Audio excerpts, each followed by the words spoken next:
श्री शिवाय नमस्तुभ्यम महाराज। चैत्र मास के शुक्ल पक्ष की एकादशी को कामदा एकादशी के नाम से जाना जाता है। महाराज, इस बार कामदा एकादशी को लेकर लोगों के मन में असमंजस की स्थिति बनी हुई है, क्योंकि यह एकादशी 2 दिन पड़ रही है। ऐसे में लोगों के मन में यह प्रश्न है कि हमें इस कामदा एकादशी का व्रत किस दिन रखना चाहिए और व्रत का पारण कब करना चाहिए और इस व्रत के नियम क्या है। ये सारी जानकारी हम आपको इस वीडियो में देने वाले हैं। महाराज, अब हम जानते हैं कि इस बार एकादशी तिथि कब से शुरू होगी और कब समाप्त होगी, क्योंकि उसी के आधार पर हमें यह पता लगेगा कि हमें इस कामदा एकादशी का व्रत किस दिन रखना है। महाराज, एकादशी तिथि की शुरुआत 28 मार्च शनिवार को सुबह 8:47 से होगी और एकादशी तिथि की समाप्ति 29 मार्च रविवार को सुबह 7:46 पर होगी। ऐसे में एकादशी 2 दिनों की पड़ रही है, पर हमारे नियमों में यह बताया गया है कि दशमी युक्त एकादशी अच्छी नहीं होती है, पर द्वादशी तिथि युक्त एकादशी अच्छी होती है। यानी कि जिस दिन एकादशी हो और द्वादशी भी हो, वह दिन अगर आप एकादशी का व्रत रखेंगे तो आपको कई गुना बढ़कर फल मिलेगा। महाराज, उदय तिथि के अनुसार कामदा एकादशी का व्रत 29 मार्च रविवार को ही आपको रखना चाहिए, क्योंकि यही दिन द्वादशी तिथि युक्त एकादशी का होगा। 28 मार्च को भले पूरे दिन एकादशी हो, पर ये दशमी तिथि युक्त एकादशी होगी।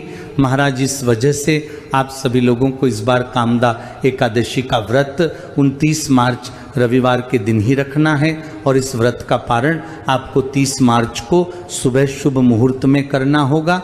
महाराज, एकादशी व्रत पारण करते समय हमें हरिवासर के समय का ध्यान रखना चाहिए कि इस समय भूलकर भी व्रत पारण नहीं करना चाहिए और हरिवासर का समय द्वादशी तिथि शुरू होते ही शुरू हो जाता है और इस बार हरिवासर का समय 29 मार्च रविवार को दोपहर 1:20 पर समाप्त होगा, पर इस दिन एकादशी का व्रत होगा।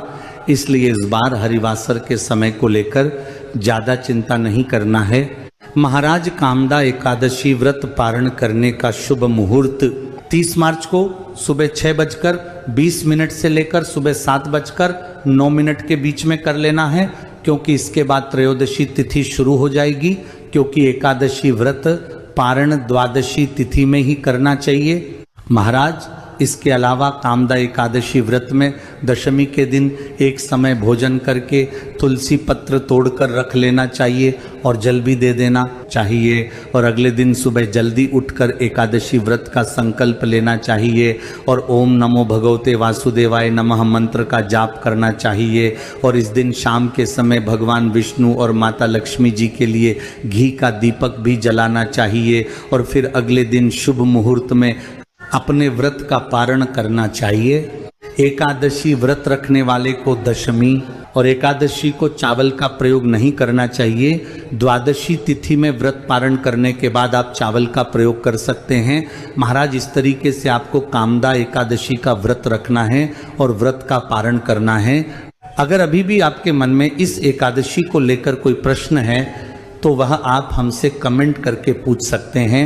आप ये वीडियो कहाँ से देख रहे हैं कमेंट में जरूर बताएं। श्री शिवाय नमस्तुभ्यम महाराज।